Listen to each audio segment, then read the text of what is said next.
And a bear cub had its head stuck in a gate for several hours in Coimbatore, Tamil Nadu. Forest officers come to its rescue.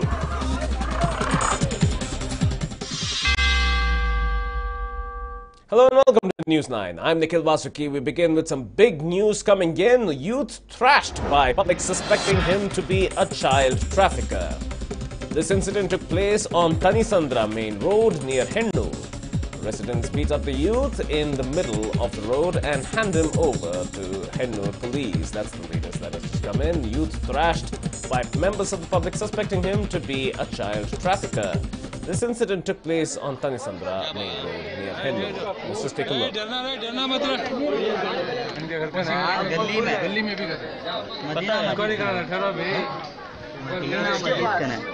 उधर भी चोरी किया था क्या? Bike को मार को भगाई सो मार रही है आज ही अभी जस्ट अभी घंटा पहले 1-2 आवर बिल्कुल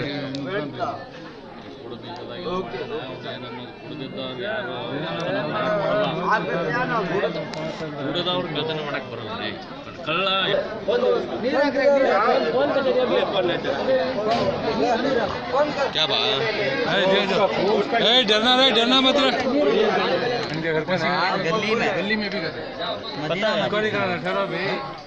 So, acting on suspicion, a group of residents thrashed him. Unfortunately, this tends to happen usually due to spread of rumors. Whether or not the youth was a perpetrator of such a crime, he ought to have been given to the police. But there is one policeman there, and it looks like he had stopped further thrashing of the man.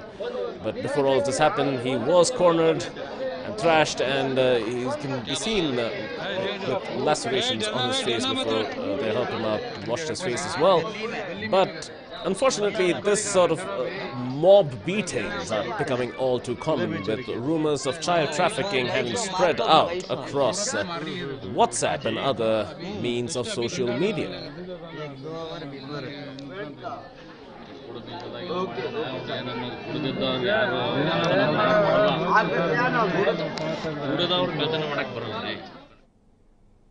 Big news from the political front. Dinesh Gundurao, KPCC president, has taken a dig at BJP and Prime Minister Narendra Modi. He said, and I quote, "There is no power with anyone in the BJP other than Prime Minister Modi. The BJP is plotting the collapse of the coalition government and is threatening some of our leaders. It's not right for the BJP to make derogatory statements against Rahul Gandhi."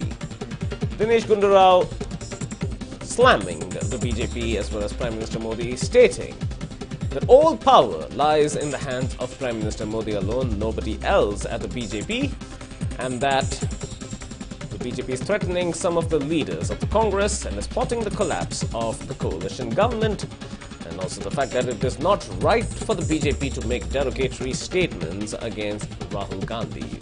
These statements have come from KPCC President Dinesh Gundurao in stark criticism to the Prime Minister as well as the BJP. The opposition within the state has been accused of plotting the collapse of the state government. The state government came together as a coalition, pipping BJP, which was the single largest party, to the spot of control of the state. And Dinesh Gundurao has stated that the BJP is working out of its way to plot the removal of the coalition government. Recently, Rahul Gandhi has been the subject of tirades and criticism from the BJP. Dinesh Gundurao has stated that this is not right for the BJP to do.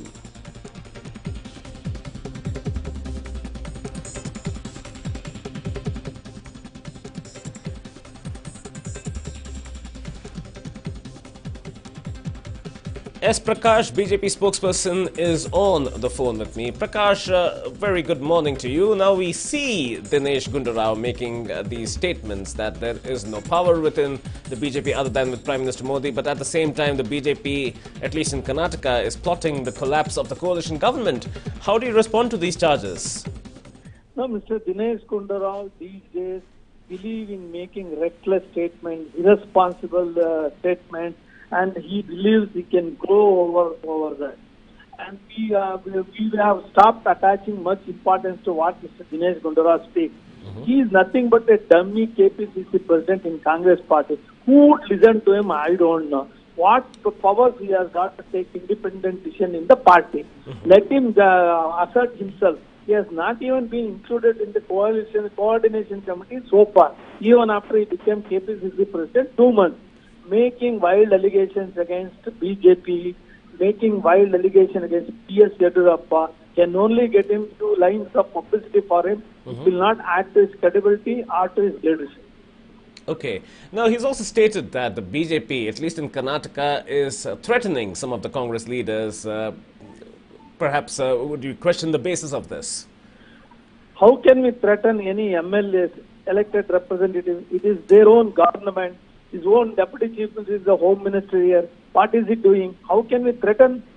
Can any party threaten the MLAs? Cross over to the Bharatiya Janata Party. We are not that desperate to grab power in Karnataka. People have blessed us with 104 seats, and Congress was rejected. By backdoor, they have come back to the power. It is they have to protect their own cause. If they don't believe, they don't have any confidence over their own MLAs, it is for them to think about it. Okay. And there's also criticism, Prakash, over the fact that members of the BJP were making derogatory statements against Rahul Gandhi, whether it was his recent visit to Berlin or his position in the AICC as well. There is this back and forth of derogatory statements. How do you respond to that? Which is the derogatory statement? Can you kindly explain, elaborate it? Making the wild allegation that we are making elaborate derogatory statement does not justify it. Where they have made a derogatory statement. Calling BJP and RSS as terrorists by Dinesh Gundurrao is derogatory. It is unacceptable. It is highly deplorable. Okay. Well, thank you, Prakash, for bringing us your insights into this conversation. Well, the KPCC president was unrelenting in his criticism of the BJP, of the Prime Minister, and this is being countered, at least at this level, from BJP spokesperson as we spoke. But will there be an official counter from the BJP? That remains to be seen.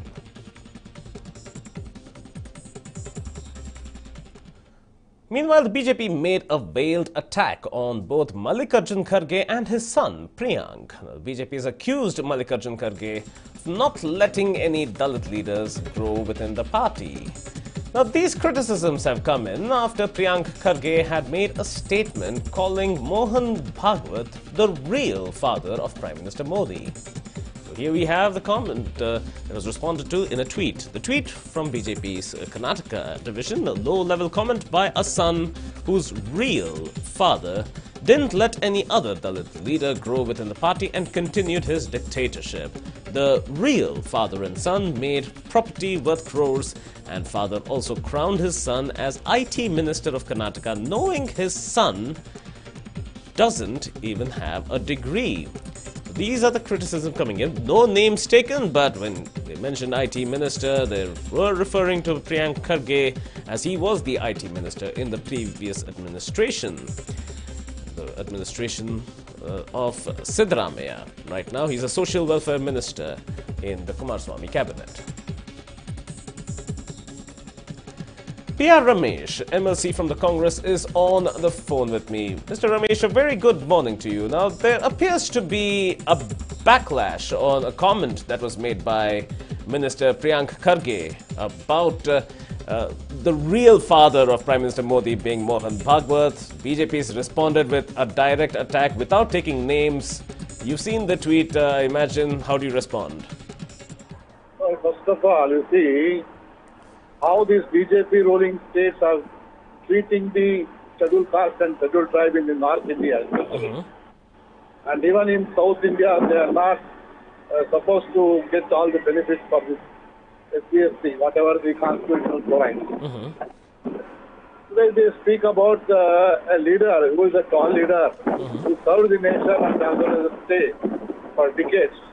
Okay. And then you see, it is the way they are making the people confusion. They want to make this halla gulla about the casteism, and then whatever the constitutional provides Okay. for SCST. They don't want to make that strengthen. They want to be dilute it. That is the way they are doing for all these years. So I think they may not succeed in the coming year, in the coming elections also. They are Okay. doing all very worst and bad politics. So I think it is all false. And now the Karge and his son, definitely they are doing very good job to the state as well as the country. Right. But this seems to be, Mr. Ramesh, this seems to be a response to a statement made to one section of the media by Priyank Karge himself, stating that Prime Minister Narendra Modi's real father, in quotes, is the RSS chief Mohan Bhagwat. Was such a statement necessary to be made? No, I have not gone through that statement Okay. right now. I have not seen that statement. But anyhow, you see, the whatever the state is facing, the Coorg or Kerala, how the BJP are treating these people. Right. It's what the discussions to be made today. Out of the communities or groups or whatever it may be. We should think this is India, and we should think as a nation one, and see that Indians are one. Right. But these people are only dividing the sections of the people of India. Right. It's game politically. This is not good for the Indian politics. Fair enough, Mr. Ramesh, but again, as I mentioned, there is no smoke without a fire, and the fire here is the fact that Priyank Karge had made that statement. Had he not made that statement, we wouldn't have been having this conversation right now. So perhaps a little tact, a little delicacy? So actually, I not got your question. I not got your question because I'm traveling the road. It is so loud and not All listening. right. All right. Thank you. Repeat me the question. Right. Thank you. Thank you, Mr. Ramesh, for speaking to us. Well, that was MLC PR Ramesh. Well, criticisms coming in against the BJP, but the very fact that Priyank Karge seemed to have roused the rabble a little bit by making the statement against Prime Minister Modi has gotten the BJP to respond. Had that statement not been made, this conversation would perhaps not have happened, but then it has happened. So are these criticisms fair? Well, that's for those who observe to judge, but at the same time, the back and forth seems to have happened on the basis of this report of Priyank Karge having made those statements. Now, internal strife in the Congress seems to have set tongues wagging. At least that is what sources seem to indicate. And the strife within the Congress seems to be over cabinet expansion. Now, Minister Ramesh Jarkiholi was seen visiting Siddaramaia's residence, but he did not elaborate more on that. But speculation is rife that he held talks with the former chief minister over the cabinet expansion and warned Siddaramaiah of more than 20 Congress MLAs being unhappy over the various prospects involved in cabinet expansion. Siddaramaiah, meanwhile, reportedly assured Ramesh Jarkiholi that he would hold talks with State Congress in charge, K.C. Venugopal, after he returns from Kerala. Incidentally, K.C. Venugopal is currently touring flood-hit areas of Kerala. The Congress High Command had assured that the cabinet expansion would take place after the 25th of September. It was earlier said to be ready to take place after the 12th of August, the conclusion of the Ashad month.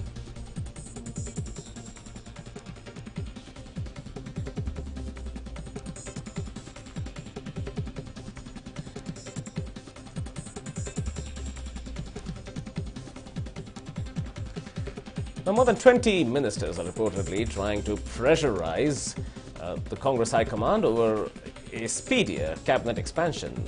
Waiting more than a month has already garnered a tremendous amount of opposition and criticism from members of the opposition.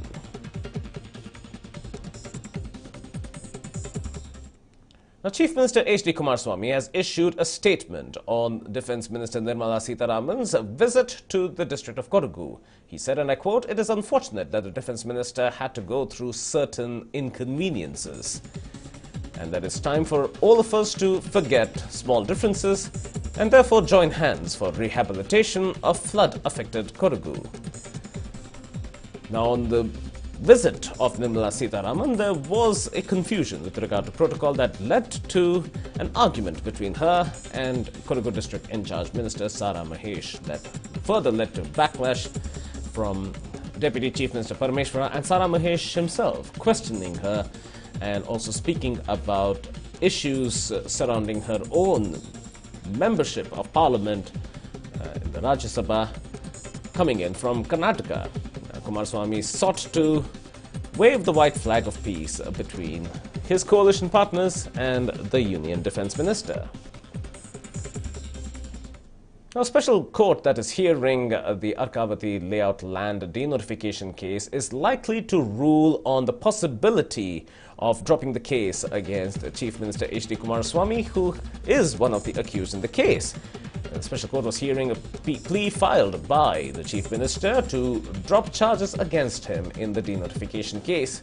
He is accused of illegally denotifying land in Arkavati layout during his previous term as Chief Minister more than a decade ago. The Chief Minister is also accused of allowing the BDA to incur severe losses as a result. Now, an activist by the name Mahadevaswamy had lodged a complaint in this regard. Lokaita police had filed a charge sheet in the Arkavati layout denotification case in which current Chief Minister Kumaraswamy was named in the 2012. Chief Minister Kumaraswamy has already received anticipatory bail in this land denotification case and is likely to appear before court if the charges against him are not dropped.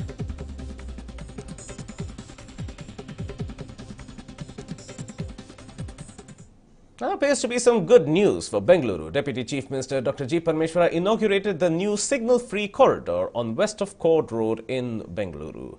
The first stage of the flyover starts from Manjunath Nagar main road. The total cost of this 271-meter-long flyover that was constructed is estimated to be 18.18 crore rupees. The flyover would link Mysuru Road with Tumkuru Road.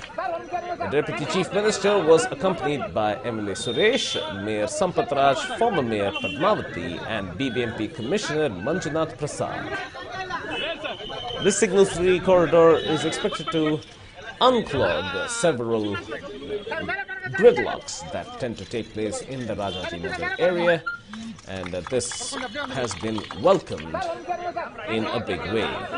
Some good news for residents in and around Rajajinagar. Traffic congestion may slightly be relieved.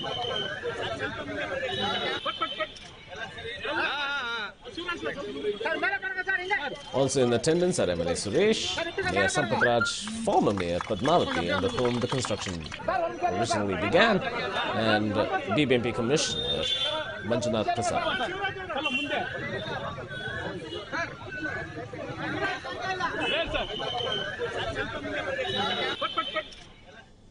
Now let's just take a look at some developments and stories coming in from Madikeri. Rains might have receded across Kurtu, but problems of flood victims are far from complete. Flood victims are returning home from relief camps, but their houses have borne the brunt of the rain severely, and a pall of gloom descends across several villages. Several houses have developed cracks as a result. In Hattihole, the house of one of the flood victims has developed severe cracks, and there are fears that the house may collapse if it rains once again. The flood victims are now left only with rations given to them at the relief camps, and their future certainly looks bleak.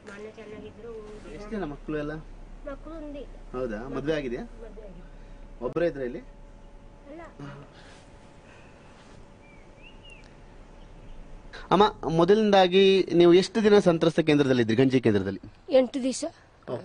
8 ದಿವಸ ಬಂದ ಮನೆಯಿಂದ. ಮತ್ತೆ ಒಂದು ವಾರದಲ್ಲಿ ಮನೆಯಲ್ಲೇ ಇದ್ದ. ಏನಿಲ್ಲ, ತರಕ್ಕೆ ಏನು ದಾರಿ ಇಲ್ಲ, ಮನೆಯಲ್ಲೇ ಇದ್ದ. ಎಂತ ಮಾಡುದು?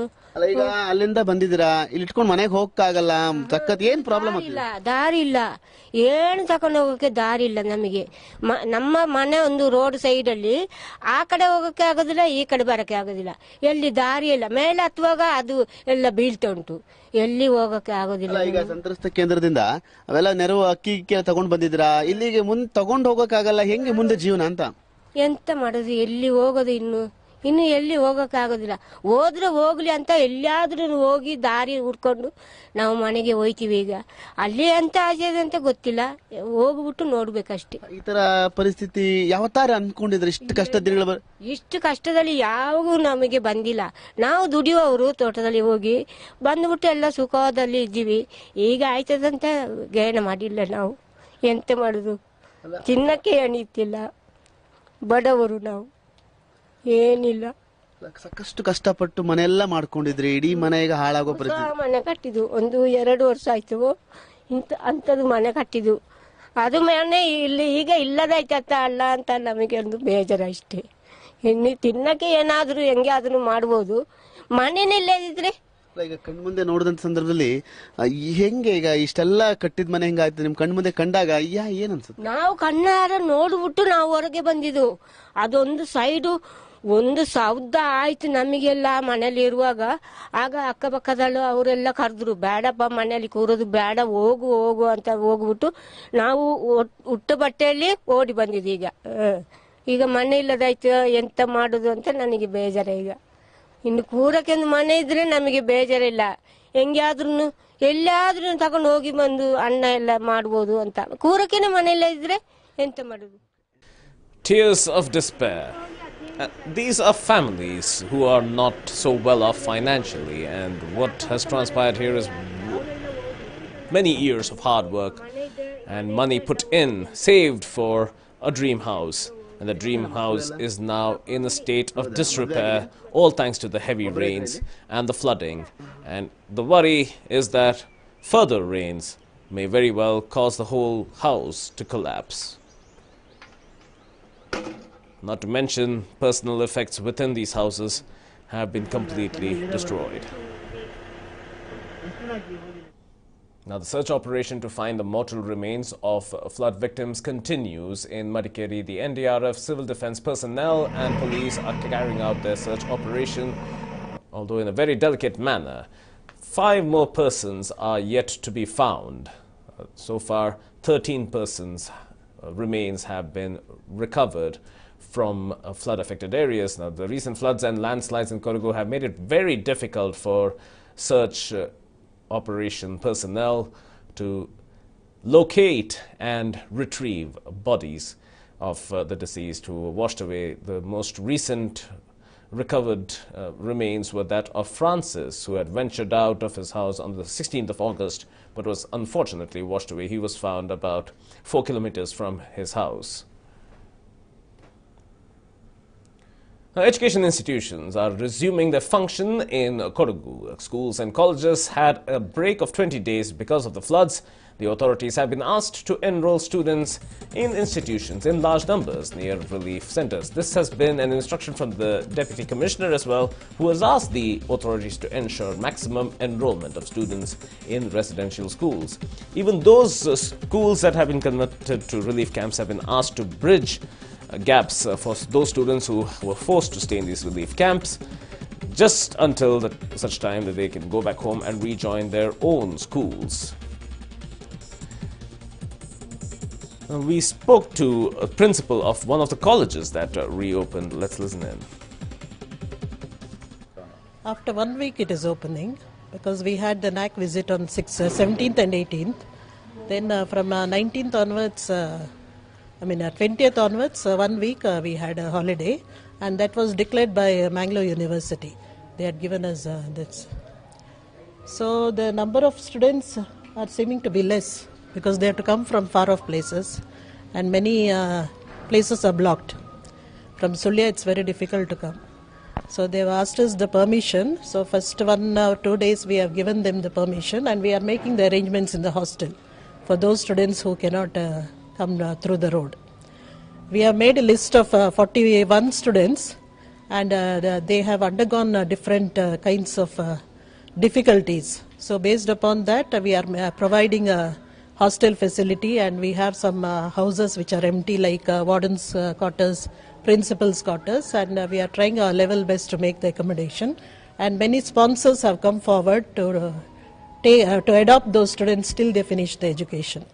So we have made a list of 41 students. So last few days we have collected the information, and they have approached our teachers and Rotary, and they have made a list of students. So those students, we have asked them not to come now.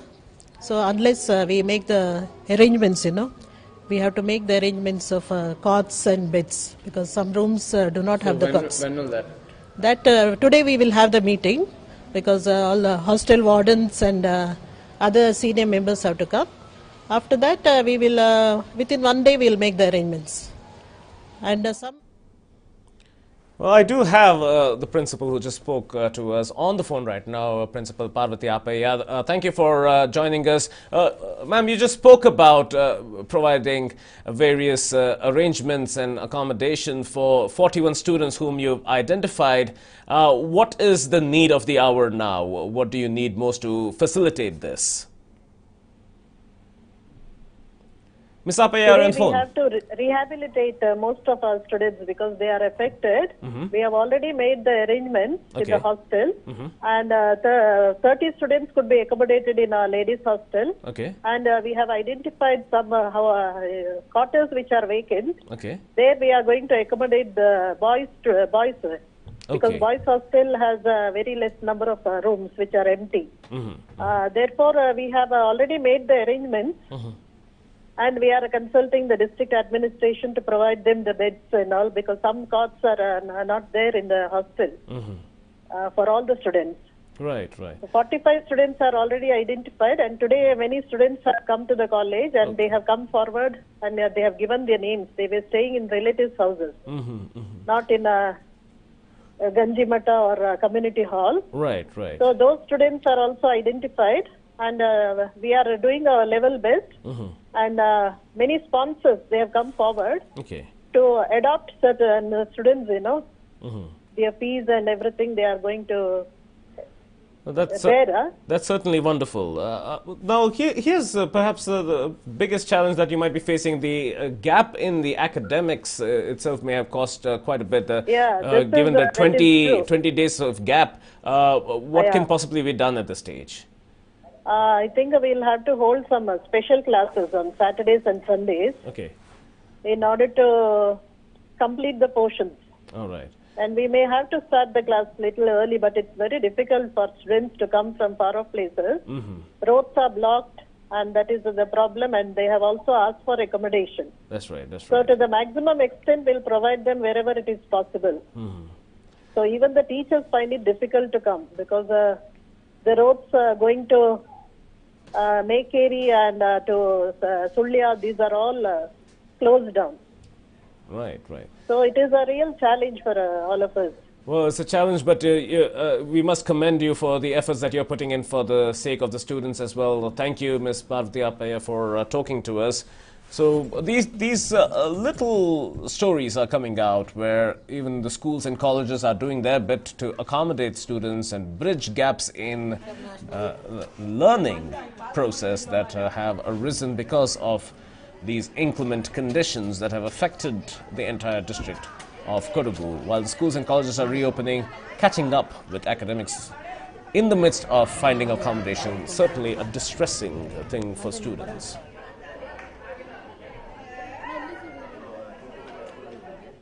Now, while schools and colleges have reopened, the state of these colleges are really unfortunate, especially with structural damage having ensued. Water continues to drip through several schools and colleges, and here is one such school where water was seen dripping across desks as well, and stagnating water tends to smell stale as well, and much of the flooring is fairly old, so it only lets out a stale smell. Water logging can be seen even in this particular auditorium here. You can see puddles of water all throughout. All this is indoors. Here's another classroom where water can be seen inside, and they seep in through the wooden benches as well. Not comfortable for the students to sit in either. An unfortunate situation, structural damage that needs to be controlled at the earliest, or else these are the sort of scenes that you see on the left of your screen, water dripping through the ceiling. And here schools are having children wade through certain portions, and the floors tend to get slippery too.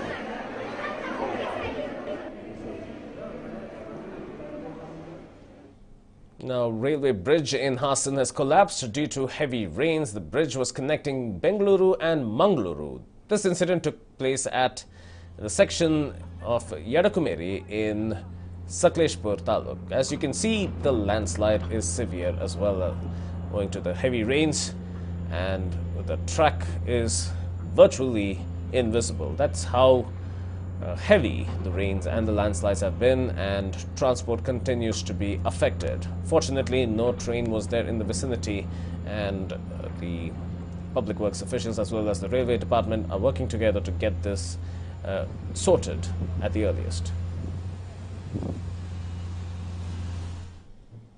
Now, the state of Kerala may have received the country's attention with close to 400 deaths reported, but nearly 600 people have died due to recent floods in Uttar Pradesh, West Bengal, Karnataka and Assam.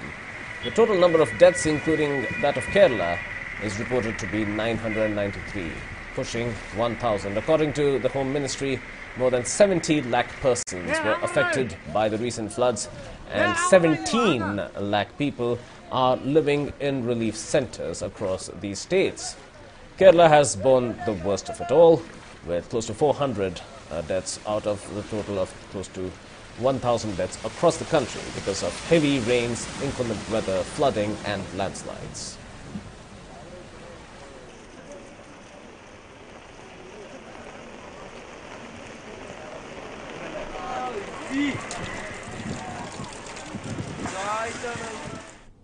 Big news from the sports front. Saina Nehwal has had to settle for the bronze medal at the Asian Games in Jakarta. That's the big news coming in. Saina Nehwal went down fighting to Taipei's Tai Tzu Ying in the semi-finals. Nehwal lost to Tai Tzu Ying 17-21, 14-21. That's the latest that has just come in. Saina Nehwal, bronze medal for her at the Asian Games in Jakarta. Saina Nehwal lost to Chinese Taipei's Tai Tzu Ying in semi-finals. Lost to Tai Tzu Ying 17-21, 14-21. Straight sets, but losing out in the second game by a slightly bigger margin than the first game.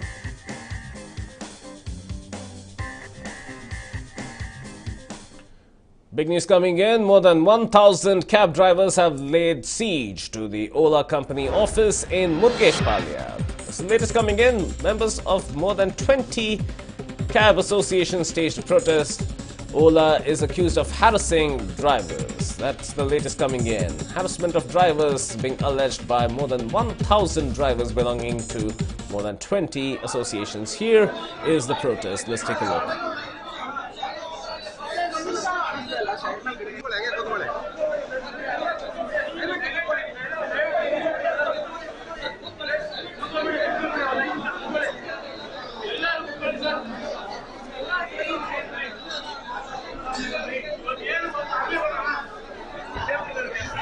The president of the Taxi Drivers Association, Tanveer Pasha, is on the phone with me. Tanveer, thank you for joining us. What seems to be the issue here? We understand that there's an allegation of harassment of drivers against Ola. Can you elaborate on that? Yeah, already 1 month before, we have given the request to Ola company that many drivers' vehicles have been blocked by Ola management. Okay. So those vehicles cannot run. Even if I sell my vehicle, if purchase the new owner also, he can't attach the vehicle with Ola or Uber. Okay. So they permanently blocked our vehicles, that too a very new vehicle, brand new vehicles also. Can you, Tanveer, before you go ahead, can you explain what they mean by what you mean by blocking a vehicle? Blocking means, in a sense, like if any like customer is complaining that he rash driving or something, for even negligence or any tit-tat happen in between the road, in between the traveling time. So that time also they do that. And even in fact, Ola peoples also put some fake bookings. Okay. Like they says that you take my OTP, you start the trip, I will come in 2 minutes. Okay. I'll be late for 5 minutes, but don't go. You start the trip. After that, if we wait a long time also, they don't come. Okay. So that time they consider this is a fraud booking, so your vehicle is blocked. But why? What is the reason behind this? We really don't know. So we said that if anything happens, so please block the device which is on the driver name. Okay. So we can replace the driver as if now if I am a owner. Okay. If I am owner come driver, then you can block it. Okay. But if purchasing a new owner also, if you are not like unblocking the system in a sense like this is really we can't understand. And what happens today also? Nearly around 100 members went today directly. Right. So they asked what happened last month. We have given the memorandum through our association. Okay. The people are not cooperating. They're already in tension of yesterday's case. Something has happened yesterday. Like some driver have shown some videos. Okay. Oh, yes. Questionable video is what you're saying. Yes. Okay. And the driver is not a proper driver. The driver is different and owner is different. Okay. So the driver is from UP or Uttarakhand, I guess. Okay. So all the time we are like insisting police commissioner to put case against this Ola company, including the car owner as well as the driver. Okay. But the department still now, they have not taken any single action. I mean to say that single FIR on against the Ola company. When did you make the request to the police? Sorry, commissioner. Oh, yeah. When did you make the request to the police commissioner? Last time, 1.5 months before, I requested to transport commissioner. Okay. So please, you please inform to the police commissioner. So because this comes under the transport commissioner department, so we requested to transport commissioner. Okay. Even I have that copy which happened in the June month. One more case was happened. Okay. The lady was traveling from JJ Nagar to airport. That time something happened in between the traveling time, midnight. Right. So yes, the driver asked her to undress. Okay. And he took some snaps. Okay. That time also, that time in the inquiry time, police said there is no any police verification documents, the proper GPRS tracking in the car, everything. So after looking this all problem, so we suggested commissioner to please compound Ola company as in a FIR copy as a A2 or A3. But as of yet, nothing has happened in that. Nothing has happened. All right. So if department took any action against these companies, definitely they will aware us. All right. In coming days. All right then. Thank you, Tanvir, for talking us through what the demands are. So, well, there we have it. There are a lot of issues involving the ratification of drivers as well, but owners of cars are also having to bear the brunt. They're not able to transfer vehicles if they've been blocked even once by the app itself.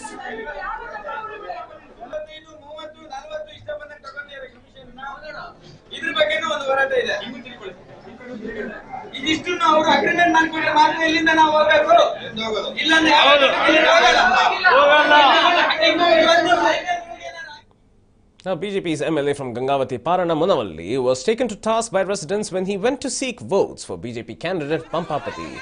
Locals questioned the MLA over the provision of basic facilities to residents. This incident took place in Gangavati in the district of Koppal. Let's just take a quick look.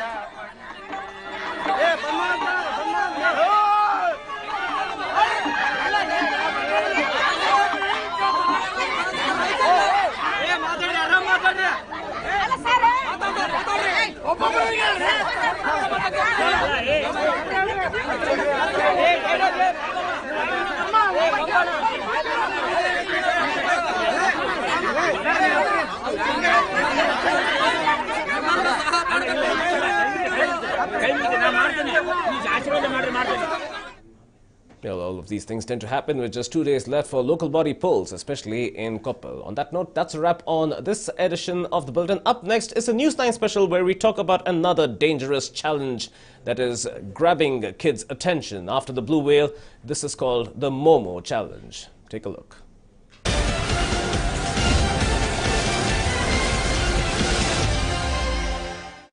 Have you heard of the deadly Momo challenge?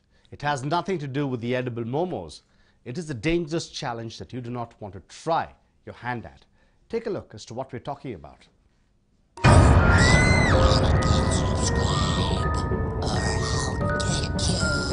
It is disturbing to even think of what technology can do to us, more specifically children and teenagers. On an average, teenagers spend anywhere between 7 to 9 hours on their phones and on social media. Most of the times, these teenagers